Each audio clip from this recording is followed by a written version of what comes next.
Won't you come on in?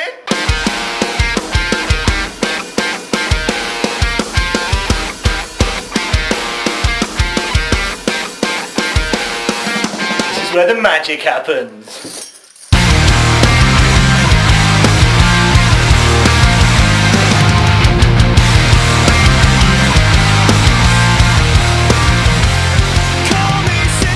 Me vs Hero began in the summer of 2007, around about July, August. Where I lived in London and Ollie lived in London and Sam was still at home. Mike came over once and showed me what Sam was recording and I wanted to be in on it. I hated London, so I wanted to come over and start a band. My dad has got this pretty awesome gym at his house. We'd all just sort of go around there at the time, in between writing and jamming. We'd just sort of hang out in the jacuzzi, drink some beers, mess around on a tractor called Massey 35. So we all kind of came together and that's where Me vs Hero came from. Here we are. Hello guys. We'll fucking come down and fucking play it. The name Me vs Hero came about because Alex was listening to a band called Walls of Jericho and dead simply just missed those lyrics. Came on MSN, told me I got this new band name. I was like, shut up, I'm going to steal that name off you. Because at the time we weren't even in a band together, we'd broken up from another band that we were in and we weren't really talking very much. But I think the name Me vs Hero sort of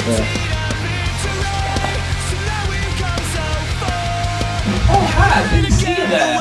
We'd been jamming a lot and touring as a four-piece. I was on guitar and on the vocals.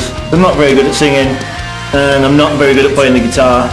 So when I do them both together, I don't do them very well. I think the deciding point was at a gig in Nantwich. Really annoyed with my performance. I said, Ollie, just give your pal a call and let's just get him in. I didn't even know him. I didn't even know Pook at the time. He was an alien to me. And I got a phone call off Ollie saying, do you want to join Me vs Hero? And I'd already told him that I really did, so kind of thought, right, I'm going to have to quit my band now. That could be quite uncomfortable. And then we had 2 weeks till a 2-week tour, so we just jammed every night, got the songs down. Went on that tour. Obviously when Alex passed away, it was a really hard time for the band. We weren't sure whether we were going to carry on. Big grieving process. So we made the choice to sort of get someone else in. I've known Ross like practically since the start of high school. Just sort of asked him if he wanted to have a jam with us and went from there really. Are you recording, Bobby? Yeah? Aberdeen were good. In Newcastle, where we drew a massive penis on the side of our van. Best tour experience for this place in Wrexham. They've got like a restaurant downstairs, so you'd go down there and just pick anything you want. It's definitely the first time I went to Sweden in May 2008, purely because I never thought that we'd ever get to go to another country and just play music, and there was loads of people there and it was great.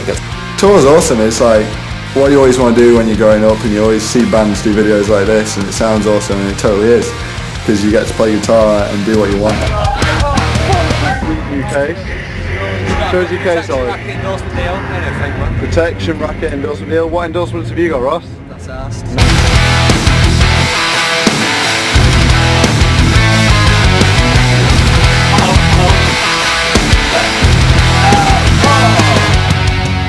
Obviously we all got listening to like Newfound Glory, Blue 182, just pop punk bands, a lot of stuff on Epitaph and Fat Records, a lot of drive-through bands. But these days, a lot recently, like we all like a lot of pop punk stuff, but we all like a lot of metal.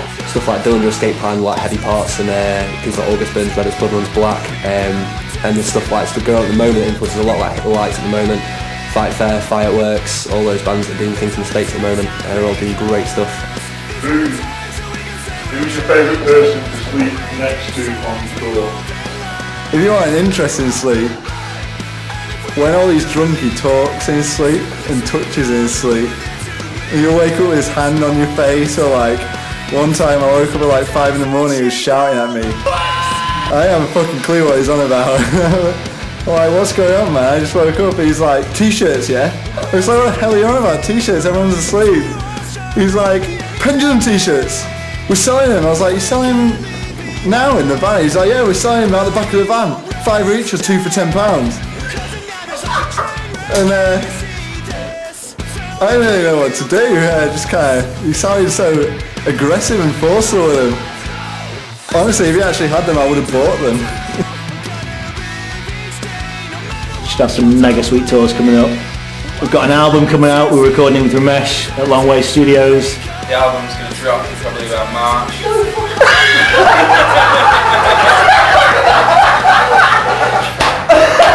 Check the link below for Sweet Ass merch. Round about here, I think, is where we'll put it. I hope it works like this. I'm gonna get to have a nice little link about here. Yeah. Check us out on myspace.com. myspace.com/me versus Hero. I think that's where you should go. Ollie Bradley, get your ass in here. Me versus Hero. Well, wait, no, we can't, because... Could you hear me okay? Let's do a group session, let's sort it out. My name's Barry, I'm 27 and I filmed for Me vs Hero. How is that for you? Oh, it's great. What are your best sexual features, Barry? Best sexual features are definitely the under cow flap.